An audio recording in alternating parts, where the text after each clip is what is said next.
Hi, everyone. It's been a couple of weeks since we've had one of these discussions, but we've been hard at work on our Sony RX1 R3 review and our Fujifilm X-E5 review, so you can check those out now.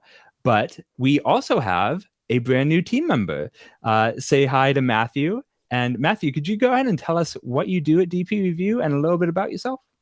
Yeah, absolutely. Thanks, Mitchell, for the introduction. I'm the community manager at DPReview, and the community manager at a company will be the interface between all of you watching right now, the community, the public, and the company. So I help to provide feedback to the team on what you're saying and seeing with our articles and other updates. And in return, I give exciting things and events and projects to all of you, and we all work on it together. We're also joined today by our managing editor, Dale Baskin. Thanks, Mitchell. And Matthew, I'm really excited to help you figure out what camera to buy. But before we do that, one of the things I just want to point out for everybody listening is, although Matthew is a new member of our team, he's not just a new member of our team. Matthew is actually a whole new position on our team. The DPReview forums have been a core part of the site's experience for a quarter century since the site went live.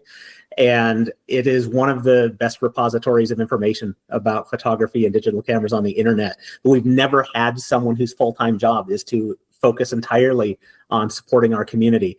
Given how important it is to the DPReview experience, we decided to double down on that. And Matthew, I think you're going to do some really interesting things with us. Yeah, thank you, Dale. And that's not the only exciting change coming on the community front, but you'll have to wait to hear about that until a later date, because today, as Dale alluded to, we are going to help Matthew find a new camera. He has mentioned before that he, was maybe interested in upgrading from what he has now. So we're going to go through what he is looking for in a new camera, what he has now, and see if we can't come up with something for him to buy. So let's start by saying, what do you have now? And what are you looking for that setup currently doesn't do? Yeah, so I'm going to go back actually once upon a time when I first was browsing DPReview for the very first time and came this close to being a regular daily active forum member.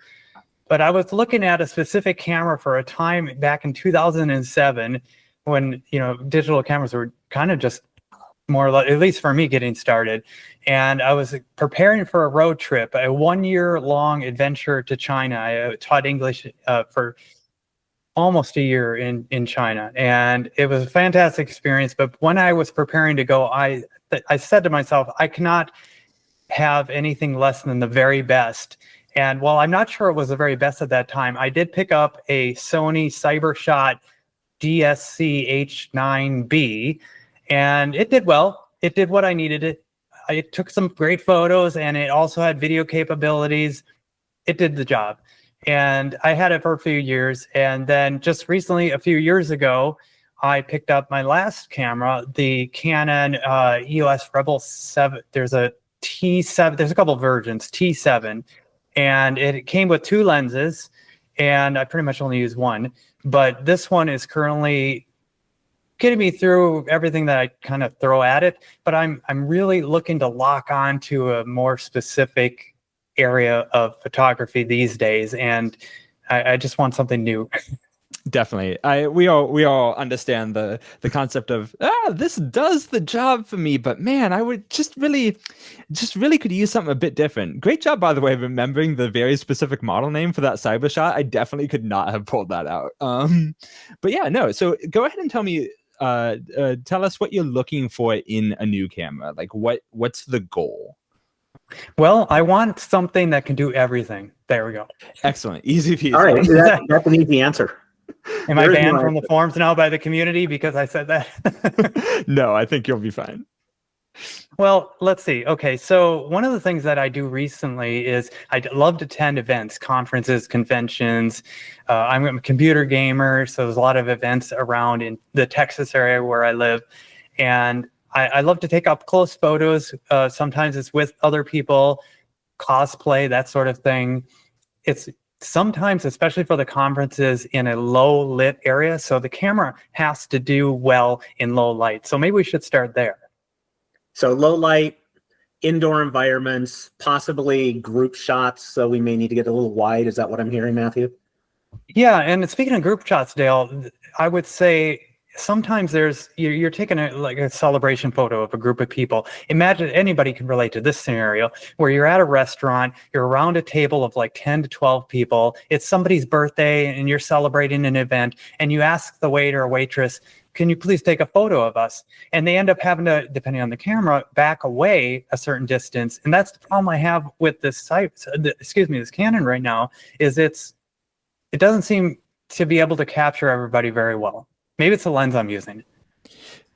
So I will say in your notes, you said you had the 18 to 55, and that is going to be a relatively narrow for general use lens on an APS-C system. It's about a 28 to 88 equiv. So we're going to try to get you something a bit wider than that. Because that is a tough focal length for group shots.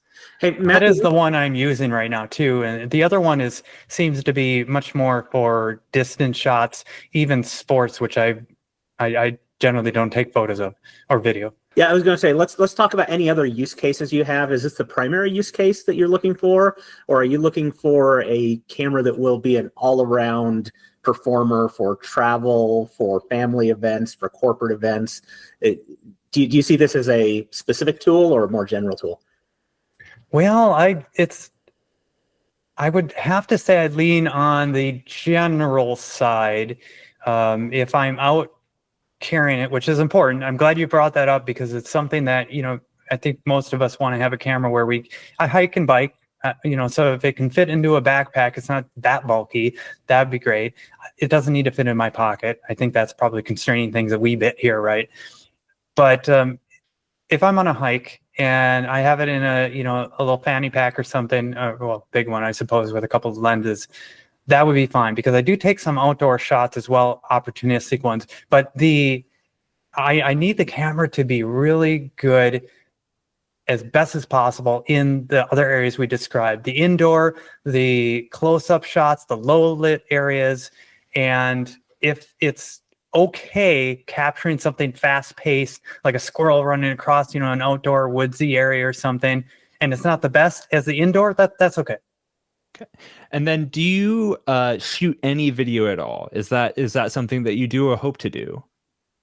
Great question. Yes. I probably will not take using the examples I just gave, a video of a squirrel running across some, prairie or what have you, unless it's a really funny moment. Usually it's too late. You're like walking around, you're enjoying the, outdoors. You see something and you're like, oh, I wish I could have captured that with a video. I maybe got a good shot of it and just a quick photo, but most videos will be back to like the conference and convention scenario where you're meeting people. I might do an interview with somebody possibly, or a chat with them, or once in a while, if they allow it, if you're in a room where there's a panel being at the center at the top of the stage where you're watching, there's 3 or 4 people, they're talking about a particular topic or whatever, that sort of thing at conferences. I don't know how many people watching this right now actually go to conferences or conventions. You've probably been to a couple of them, especially conventions, but conferences, you have, these panels and these talks and everything. And there's people up front talking about something interesting. I'll capture that, but I'm holding the camera still at that point. So it doesn't need to be fast paced it would be, I would assume every camera these days, especially the ones that talk about it, that are mentioned in our forums, have some sort of image stabilization feature, because you still need that even if you're holding it. Can't take it for granted, but I think we can get you there. Hey, Matthew, what I'm hearing is that with the video, there's probably a couple other things that are going to be important, because when I hear shooting people on stage, maybe at a conference, I'm thinking 2 things. I'm thinking you're probably going to want to have some kind of audio input jack on the camera, so you're not just getting that booming, loud convention hall sound. You might want to put maybe a shotgun mic on top of the camera, or maybe even a remote mic setup to a stage. The other thing I'm thinking is you might want to be able to monitor the audio on that camera so that you can tell if the audio is actually good while you're recording instead of after the fact, in case it doesn't turn out. Is that a fair assumption? Yes, and I didn't think of that second one. I have a list here of wish list items, and I don't know how many of these the community would actually find as, yeah, you can do that. And I'd love to hear anybody in the community after this is published. If you have thoughts on another camera aside from what Dale and Mitchell might be suggesting for me today, I'd love to hear it. Yeah, So definitely jump in the comments and tell us why Mitchell and I are wrong about everything, because we're used to that. Excellent. But okay, so we're starting to narrow down the requirements here. We want to be able to go wide angle, probably big enough sensor. It's going to work relatively well indoors without a lot of artificial light. I'm hearing video, which means audio monitoring, audio input, and actually one more thing that we may want to think about with video is you want a camera that can probably record either for unlimited amount of time or for a reasonably long period of time. You don't want a camera that's going to overheat after 7 minutes and cut off your panel discussion. Let's define those parameters, because that's a great talking point. So the longest single period where I can't be interrupted, that the camera would need to, then this is a video, and preferably 60 frames per second, hopefully at least 1080p. If it can do more than that, 4K, wonderful. But at least 1080p. It would need to run for at least an hour and a half. Good to know. I will say, if you're trying to record 4K 60p for an hour and a half, you're probably going to run into some overheating issues with most cameras. But I think we can get you something that'll be good, or at least acceptable for your use. When we say overheating, what are we talking about? Like, is it like turn off and stop recording? No, it won't set on fire. No, I think most cameras are pretty good at protecting themselves, but they may stop recording depending on sort of what the AC situation is like, or how hard you're pushing them in terms of what you're recording.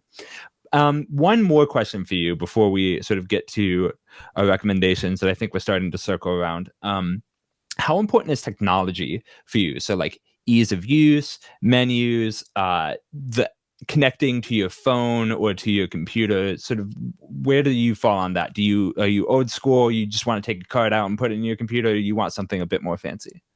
Well, I grew up old school, interestingly. So I've seen the technological advances, no Wi-Fi, pre-internet, all of that. Well, not for digital cameras, obviously pre-internet, but I still like the technology. I like the convenience, right? So I want the Wi-Fi. I want good, reliable Wi-Fi. I would prefer to have I don't mind too many fancy dancy features, but if it had Wi-Fi that could automatically upload my photos if I was in a given hotspot, maybe that's asking too much. Depends on what you're looking for. Some cameras can just upload it straight to the cloud. Some can upload them to your phone, which can then upload them to the cloud. You've got a couple options there. Some can even connect to an FTP server. This is true. Yeah. I don't know if we'll be recommending any of the cameras that have that feature. No, that's fine. As long as it works and there's maybe a couple of buttons, and if I have to manually upload them, I'm a tech geek. I love, I put my own computer together, so it's no problem at all in that. I love tinkering with those sort of things. So that's fine. As long as it has decent Wi-Fi capabilities. Technology as well as that, would it be, I'm thinking of the LCD. It has to have a touchscreen LCD. Okay. I think we can do that. I think most cameras nowadays would meet that requirement. So I think we're good there. Now, whether... Yeah, the Canon that I have doesn't. That's why I mention it. Good to know.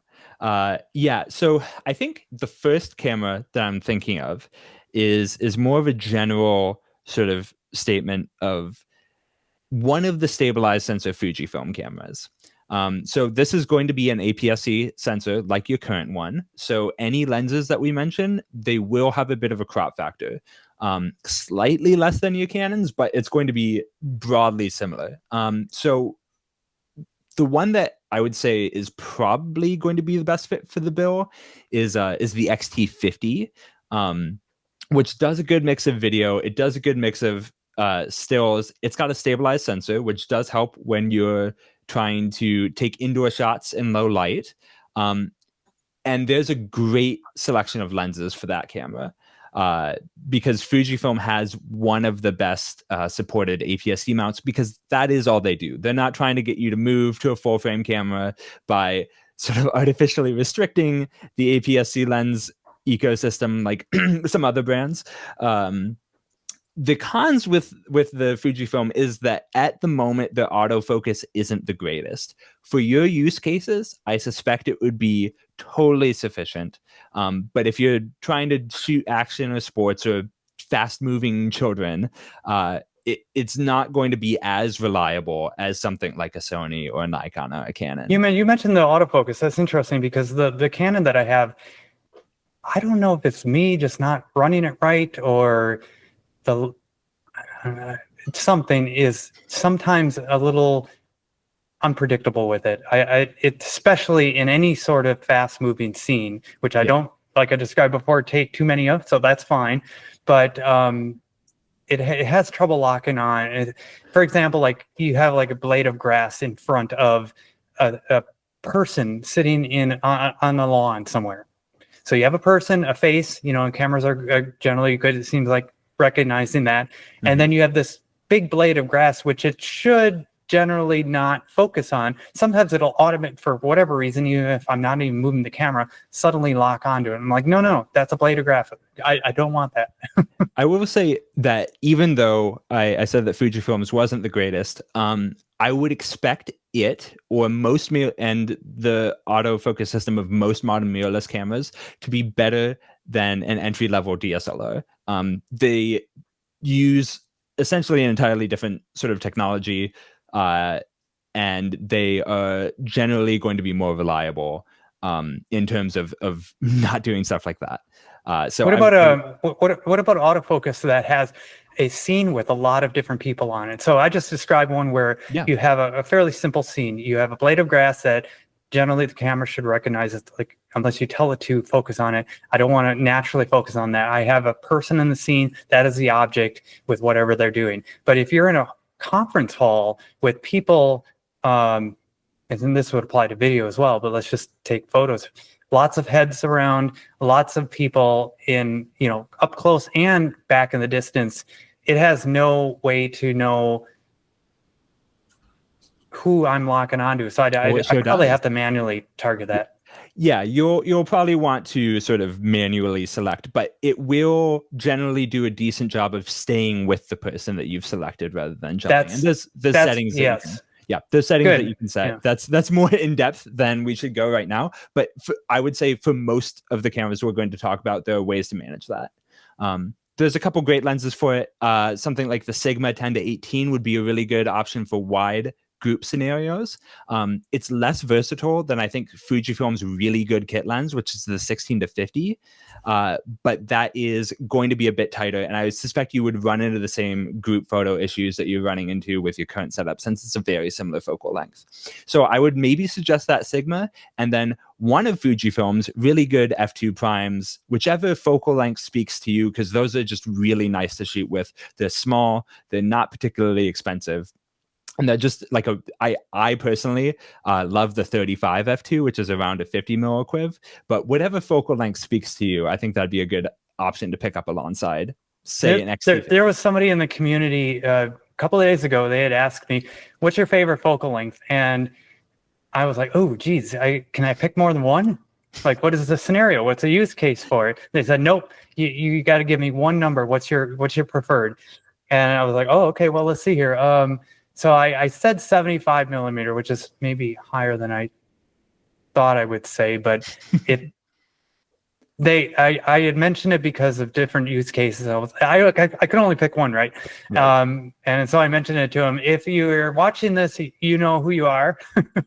They were great. They loved it. It was a versatile, focal length. So I was safe. There you go. Dale. So Matthew, one of the things that hasn't come up in this conversation at all, and I'm really glad that it hasn't actually, is any discussion about sensor size. One of the things that happens a lot when we talk to people about cameras is they start their list of requirements with sensor size. They say, well, I need a full frame camera, or I need an APS-C camera. And I really appreciate that you didn't come into this conversation starting with sensor size, but really more focus on what was the end result of what you're trying to do. So since we're talking about, I just want to confirm, since we're talking about Fujifilm cameras here, it doesn't sound like having a full frame sensor is a mission critical requirement for you for any reason, is it? No, I don't think so. Okay. then one of the cameras that I'm going to throw into the mix that I quite like, and again, it's another APS-C camera, but I think it offers a lot of bang for the buck, is the Sony A6700, which is a relatively compact model, but it has Sony's really amazing, what they brand real-time tracking in the autofocus. But it is one of the class-leading autofocus systems on the market. And as you think about being able to focus on people and find people and track whatever it is you want, I think there's a lot to be said for combining Sony's autofocus tracking algorithms with that A6700 in the smaller body. I totally agree. I will say, I one thing I thought of with the XT50 is that it doesn't have a dedicated headphone jack. It does have a microphone jack. You can use headphones with it, with a USB-C to 3.5 millimeter adapter, but that's something to keep in mind with that one. To get both, you would have to go up to the XT5, which is more expensive.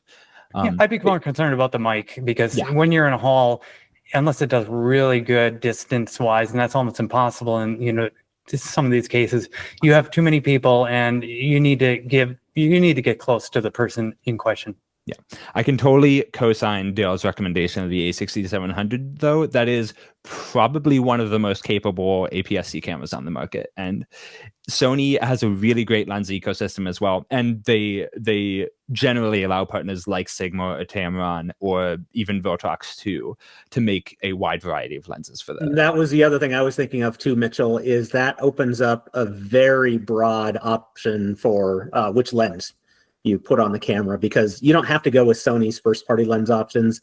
There are a lot of third-party lens options, not just from the big ones, the Sigmas and the Tamrons of the world, but also some of the new up-and-comers like Mitchell mentioned, Viltrox. So it gives you a lot of opportunity, not just immediately, but in the future, to pick lenses that really fit your application very well.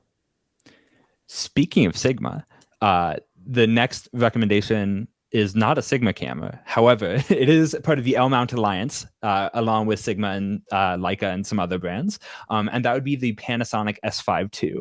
For video, this camera is pretty darn solid. It has some of the best stabilization on the market even today. It's a somewhat older camera, but Panasonic has really nailed sort of the way that IBIS and even the electronic stabilization interacts with movement. A lot of cameras, you try to pan or tilt, and you'll get some weird motion artifacts caused by the electronic stabilization, and that just doesn't really happen with the S5 II. The lens selection is also pretty good. Like I've said, they've partnered with Sigma, and Panasonic has its own great lenses. It is a full frame camera, so those lenses are going to be generally larger, heavier, and more expensive than their APS-C counterparts, but you are getting better image quality at equivalent settings.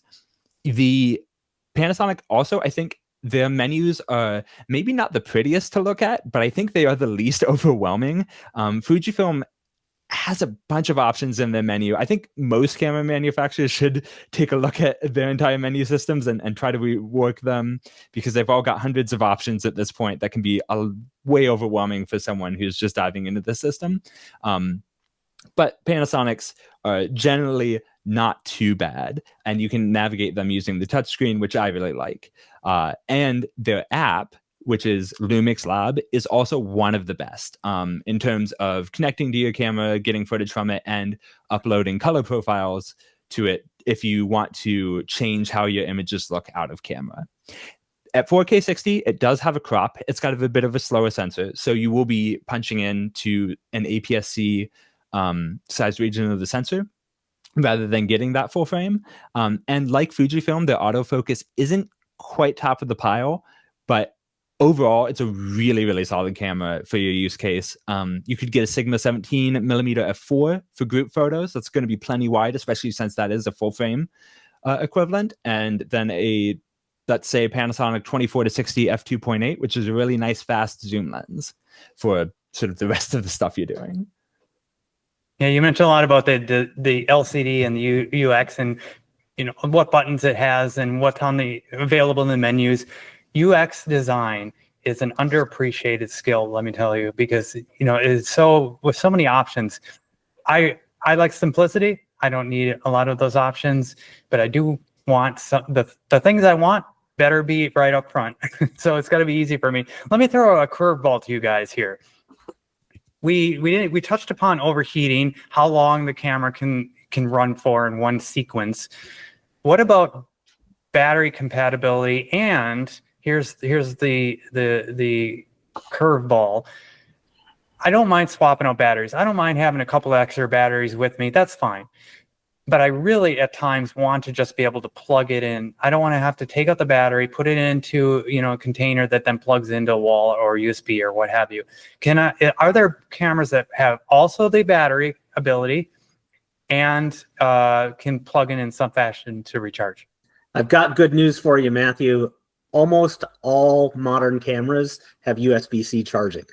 So unless you're getting a camera that's what do you think, Mitchell, more than 4 or 5 years old at this point, chances are pretty good that you'll just be able to plug it into a USB-C charger. Now, it may need to be a particular USB-C charger. It may need to be a USB PD rated charger in order to deliver enough power, but those are very common, and you can pick one up at a convenience store sometimes if you need to in a pinch.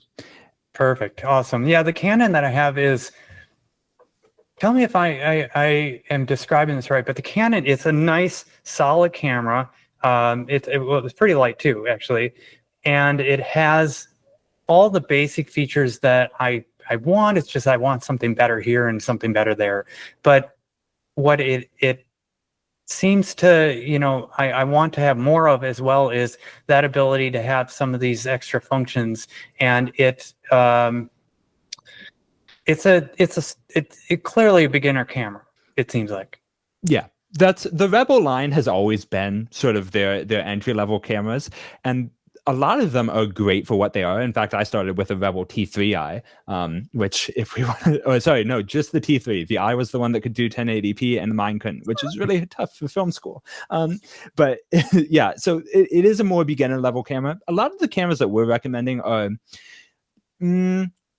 closer to that end than the pro end, but they will have sort of a fair bit more features, both because they are more modern and some of them are going to be quite a bit higher end. So the S5 II, I believe on my list anyway, is the one camera that has, in fact, an internal fan, which for longer recording sessions could be quite nice.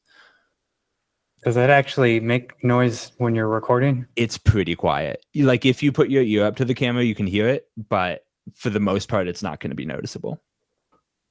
Nice. It's one thing Panasonic has done in a lot of its bodies that make them really good for video, because even if you're recording 4K 60p on some of their cameras, that active cooling from the fan will keep the heat in check.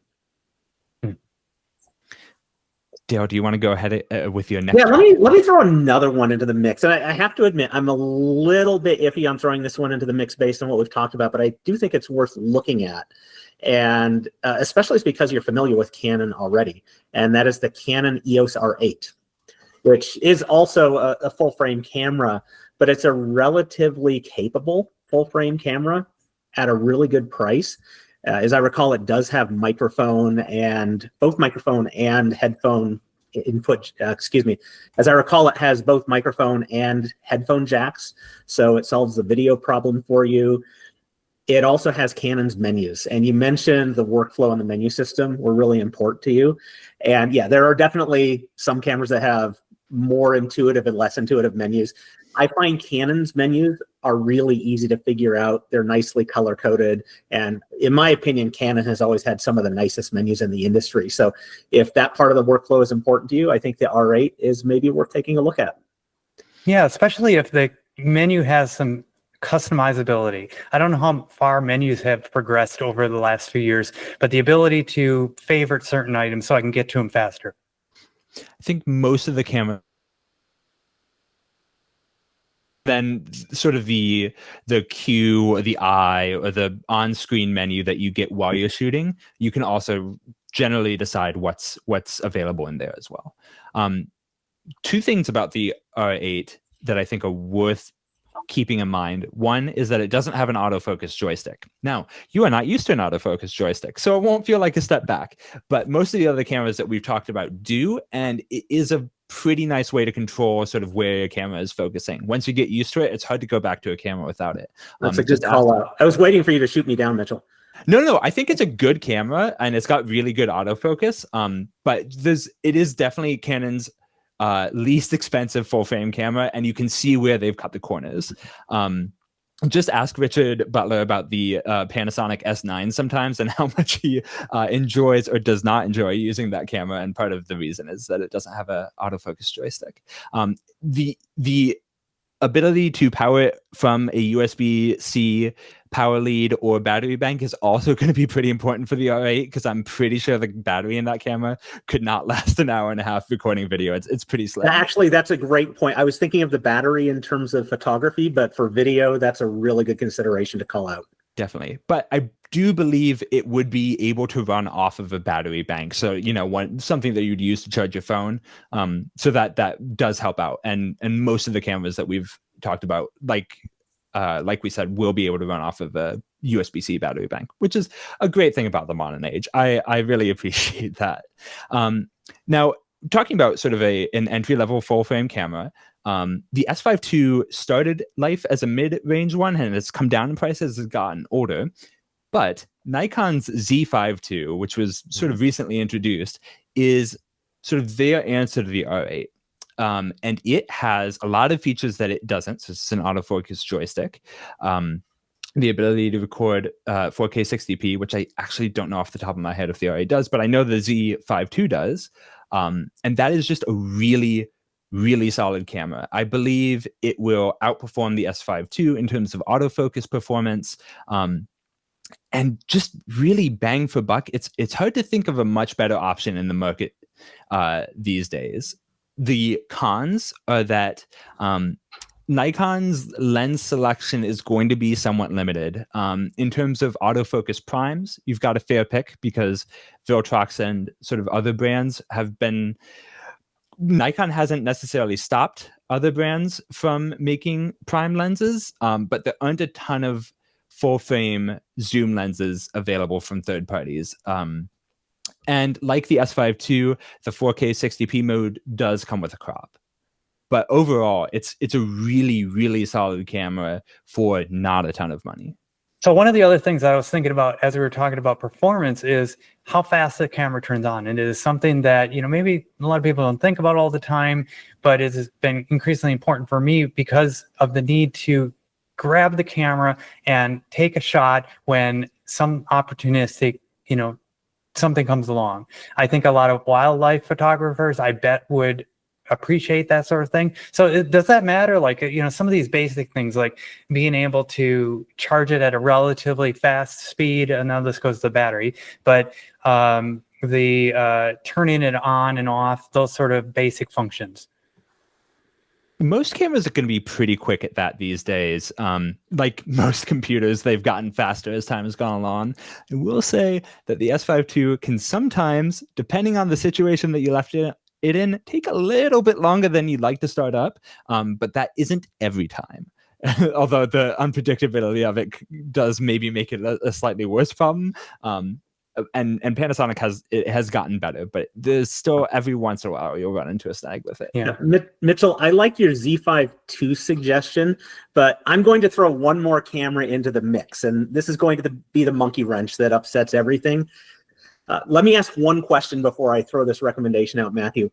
How important is ultimate image quality for photography? Are you planning to make really big prints to put on your walls, or is this mainly a camera where you'll be viewing the photos on a TV screen, on a monitor, or on a smartphone? Good question. Fortunately, I have, I think, an easy answer. Not prints.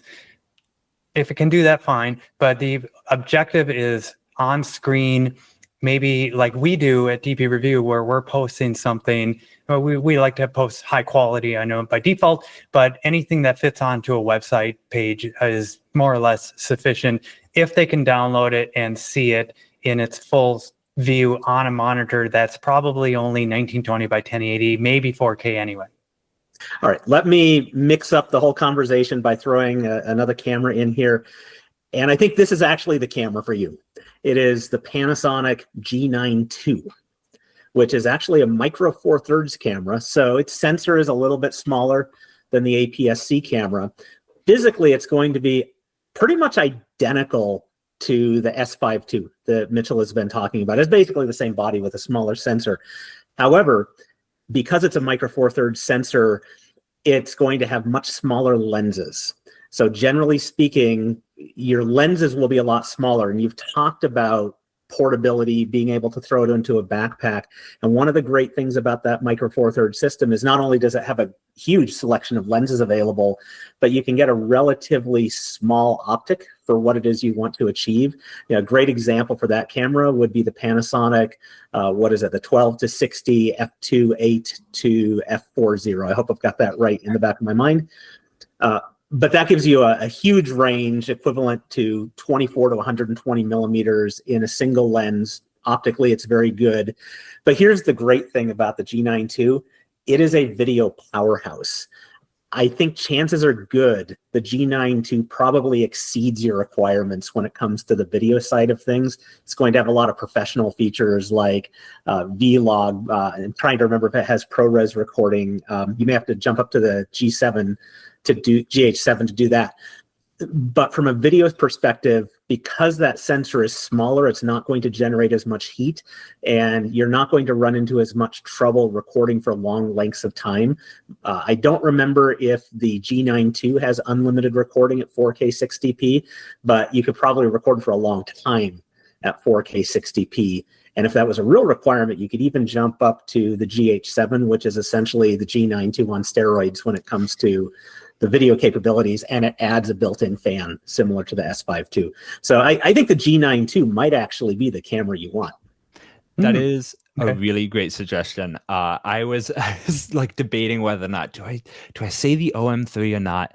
I think probably the G9 II is maybe the better pick there. And the one thing about sort of when you're using a smaller sensor like that is you can do a lot of cool computational photography features.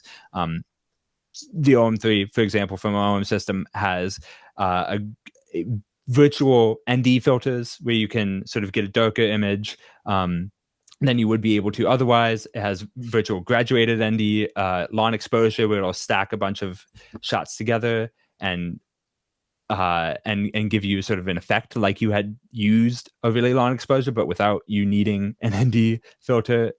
There's a lot of good things to recommend it. It will struggle a bit more in low light than the APS-C or full frame options, but because the sensor is small, it's easier to move around. So they generally have good stabilization. That'll help for, hand holding. It'll help cancel out any handshake, but whatever you're shooting will have to be relatively still if you're going to be using longer exposures to make up for that, the sort of two-stop difference in image quality. Well, I like it. I love the suggestions. There's a lot to think about here. And, as much as I'd love to give a preference and thought of which one sounds right for me, I would like to hear before I commit to something, what the community wants. I want the community, everybody who's watching this, post in the comments. This should go on YouTube. We'll make a mention somewhere on our website. We can talk about it in the forums. I love your feedback. Tell me what camera I want to buy, and we'll see what happens. We'll send you a spreadsheet with a color-coded spreadsheet of all our recommendations, just to make sure you've got them all. Awesome. Thanks, guys. Thanks for watching, everyone.